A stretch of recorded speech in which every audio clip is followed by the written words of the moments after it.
From Transport Topics in Washington, D.C., this is RoadSigns. And now here's your host, Michael Fries. Thank you for listening to RoadSigns, the podcast series from Transport Topics that explores the trends and technologies that are shaping the future of trucking. Before we dive into today's episode, we'd like to invite you to subscribe to Transport Topics, where you can receive exclusive access to our top 100 lists, quarterly magazines, and other news surrounding the trucking industry. To subscribe, visit ttn.ws/TT subscribe. You can also text TT subscribe to 571-622-0001 to become an official member of Transport Topics. That's 571-622-0001. In today's episode, we'll take a front row seat to view how electric vehicle infrastructure is playing out on the large fleet scale. As EVs are rising in critical mass with the general public, some of the bigger trucking fleets have been testing them for several years. UPS, for example, have used EVs via its last mile delivery segment in select metro areas across the country. Now, the company is in the beginning of launching its Class 8 units as it scales further to meet the upcoming demand for lesser emissions. With that comes the needed inquiry on how the industry will approach EV repair and maintenance and what the landscape will look like. To answer that question for this episode, we have someone who has been there since day one.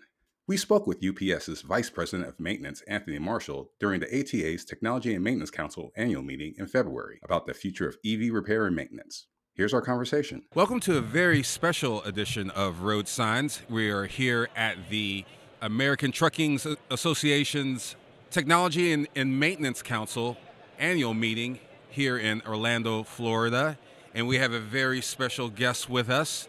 He is with UPS. He is the VP of Maintenance and Engineering for UPS, Anthony Marshall. Welcome to the show, Anthony. Hey, Michael. Thank you. Thanks Great. for having me. No problem at all. We had bumped into each other at the fall meeting during the TMC SuperTech, and it was with Homer Hogg, and we just had a great conversation about all things maintenance and especially with electric vehicle infrastructure. And there was plenty of talk about that. I spoke with Homer about that a few months ago, and I'm glad to have you on in the sense that from your experience, you started from the bay level to the C-suite where you are right now in maintenance. So you sort of had a front row seat when it comes to electrification, especially with UPS, because they've been on it for a while, with last mile and select cities in Atlanta and Houston and so forth. So you have a front row experience to that. So I just want to ask you, from your mindset, from the repair and preventive maintenance perspective, what are some of the changes that you've seen in the beginning of EV adoption to now? Yeah, so when you think about EV from a fleet perspective, it's always the unknown, right? Okay, yes. So we're in a space right now where everything is still practically brand new, and we kind of get to draw out what that's going to look like for the future. Mm-hmm. So when you think about it, the EV platform isn't really much different. So when you think about it, you have an input variable and an output variable. So the engine platform just changes, but everything else still is pretty much the same. So when you look at a grand scheme of a vehicle, it's very similar for technicians. Technicians are good with electrical, good with wiring, good things like that. I mean, it's part of the job that they have to be. So the EV side of it, when you think about high voltage and those things, it just looks a little bit different than what they're normally used to. But the adoption from a technician standpoint, they're excited, they're ready for it.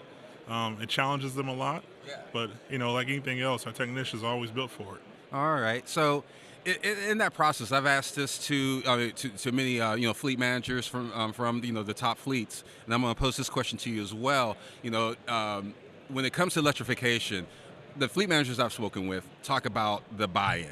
In that beginning, was that buy-in difficult, or if it was, how did you get across those hurdles? Well, with anything new, change is going to be hard for some folks. But majority of the time, once you explain the why you're doing something and what the benefit of it is, and folks understand what the vision is for it, they're more receptive and more willing to accept a lot of things.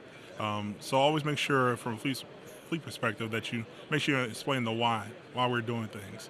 When folks understand the why, things move a lot better as far as them coming on board, them getting involved. And you find that majority of times, once they understand the why, they actually give you tips or pointers or ideas they come up with as well. So it all works out. So it's almost like the ICE component of things is almost helping in that sense of understanding EVs more fluidly when it comes to maintenance, right? Absolutely. All right. So from that, once you get past the hurdle of the buy-in, so then it comes the training and the certification programs. How is that process at UPS? Yeah, so we have an internal, what we call a learning development department that goes through all the training for every particular vehicle, any new technology we come through. So we have a very extensive process with that.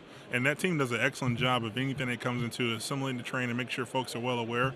And then we all work together to make sure everybody gets what they need, including not just technicians, but drivers, everything else. Because oftentimes the drivers are forgotten about as far as what that looks like for them. It's something different.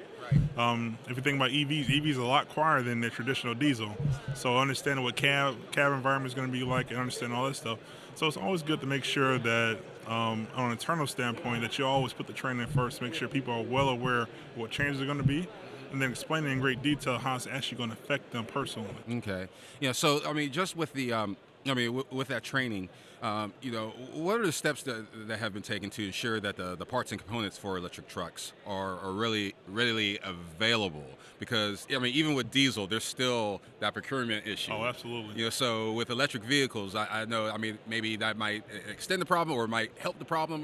Where do you see it? Yeah, so with just like anyone else's, our procurement departments work really hard to ensure we have parts and product for maintenance and things like that. The supply chain is going to be a challenge. So what we're seeing with the diesel side or any natural gas vehicle, the EV side is going to go through the same things because they do share a lot of the same components as far as what that looks like.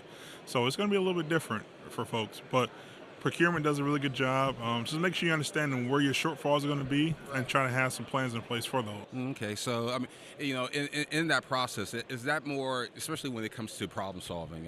Is that sort of broken down from the national level to the regional level? So when these problems arise, so like in the southeast area, like in Atlanta, the conditions of driving in Atlanta are different than Houston. Even though they're all busy, but there's still some niches involved in there when it comes to that. So do your team members, I'm hoping that they talk to each other, constantly about just those maintenance issues. Oh, absolutely. So we're one big team, one big family at UPS.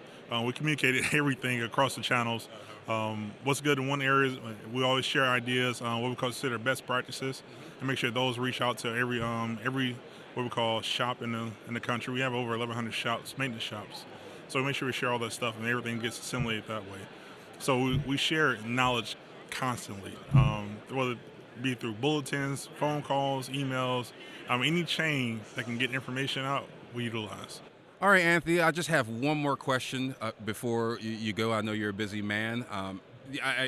We are well aware of the collaborations that you have internally, but externally, you have the partnerships with Freightliner and other OEMs. How are you talking with those guys to address those maintenance related issues? There's a lot of that's going on, with diesel now, but with electric, I know there's another layer to that. How that's going?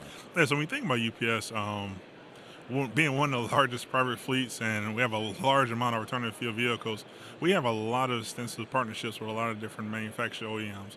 You mentioned Freightliner and Daimler as far as what it looks like as far as EV. Those are people that we partner with in other vehicle aspects, meaning diesel, natural gas, for years. So the process that we deal with that and make sure that we're working in alignment is always going to be there. We have great communication across all channels at all different levels across the company, top down, and we make sure we work with those folks. And other manufacturers that we work with as well, very, very, very intricate and very detail-oriented groups. We do a lot of partnerships, a lot of conversations as far as what that's going to look like. Because essentially, when we think about UPS, we got to make sure first and foremost we got the right vehicle for the operation. So in order to get the right vehicle, we have to have those conversations with the OEMs and truck manufacturers, ensure that we get the vehicle that's going to fit our needs to support our customers. So that collaboration is not only necessary, but it's required. Oh, okay, okay. I fibbed a little bit. Okay, I just have one more question. Since I have you here and it's UPS, no, I want you to wear your analyst hat on and just kind of look into the future because this podcast is about the futures and trends of trucking and technology. Where do you see, especially where you're at, the repair and maintenance side when it comes to EVs and even just the evolution of where this technology is going, just in the sense of EVs, where it's going in the next 5-10 years? What are you seeing and where do you think the future is heading? Yeah, so EV's going to have a space for sure. As far as what it looks like, when you think about companies, a lot of their sustainability goals, such as ours, we're planning to be 100% carbon neutral by 2050. So the maintenance side of it's going to have to play a part as far as what it looks like. Now, with anything else that's currently new that comes on the market, it's going to take a little while to understand exactly the ins and outs of what the vehicles are going to require. Based on your fleet and how the fleet is made up, you're going to see different trends, different maintenance items going to come about just because there's different applications for everything. So it's going to be interesting and it's going to be exciting the next 5-10 years. When people think about the transportation sector of the industry, it's an exciting time to be here. I mean, there's a lot of different technologies and a lot of startups. There's a lot of different ideas being brainstormed and trying to help develop what the industry is going to look like 5, 10, even 15 years out from now. So we have an opportunity now to kind of shape those as far as what comes up. So you have to be very mindful of whatever comes up with those new technologies, that we implement those, make the right changes to ensure we have the right fleet. Anthony, it's been a pleasure having you on. Michael, thank you. It's been a pleasure. Did you know you can ask Alexa to open Transport Topics? In just 1 minute, you will hear the biggest trucking headlines of that day. Be prepared and start your morning off right with Transport Topics. Before we close, let's take a moment to revisit our original question. How will the industry approach EV repair and maintenance? And what will that landscape look like? Our guest, Anthony Marshall, provided some insights on that approach. From his experience at UPS, Marshall and his team have gone through the performance data and maintenance history of the fleet's EV units for several years. He noted, UPS has utilized more than 1,100 maintenance shops to keep abreast on how its internal maintenance infrastructure is operating. In terms of procurement, the supply chain will always be a challenge. However, attacking the problem from a regional and national perspective is key to growing EV infrastructure at a proper scale. One interesting aspect Marshall explained is that the future of EV repair and maintenance will move forward from the foundation of the training and education technicians receive from diesel repair and maintenance. So the industry can take those lessons learned and apply them to the brave new world of electric. If you enjoyed this episode of RoadSigns, please let others know. Rate and review us on Apple Podcasts, Spotify, and wherever you listen to podcasts. Feel free to reach out to the RoadSigns team on Twitter at TTRoadSigns or reach me at Michael V. Fries. You can email us at share@ttnews.com. We'll read them and respond daily. Also, let us know how we're doing by texting TT Survey to 571-622-0001. And of course, we'll be back in 2 weeks with a new episode of RoadSigns. Until then, I'm Michael Fries. Thank you for listening.